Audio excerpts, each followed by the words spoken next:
আমাৰ পাৱাৰ হাউচৰ আজি কাহিলীপাৰাৰ বিহু আৰু বিহুত আমি আজি সকলোকে ৰঙালী বিহুৰ আকৌ এবাৰ শুভকামনা জনালোঁ। এয়া আমাৰ কাহিলীপাৰাৰ ৰঙালী বিহু আৰম্ভ হৈছে আৰু আমি ইয়াতে অংকুৰ সংঘৰ মহিলাসকলে সমবেত সংগীত গাম। এতিয়া ৰাতিপুৱা এটা গাম শ্ৰীময়ী অসমী, আকৌ গধূলিলৈকে আমি সমবেত সংগীত গাম। ভিডিঅ'টো গোটেইখিনি চাই যাওক আমাৰ বিহুখন। এইবাৰ আমি বিহু সমিতিৰ তৰফৰ পৰা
আমি শিল্পীবৃন্দ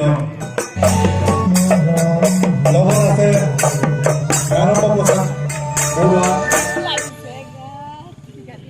আমাৰ পাৱাৰ হাউচৰ আজি কাহিলীপাৰাৰ বিহু আৰু বিহুত আমি আজি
আজিলৈ ভিডিঅ'টো ইমানতে সামৰিলোঁ অহাকালি আকৌ বিহু আছে আকৌ লগ পাম বাই বাই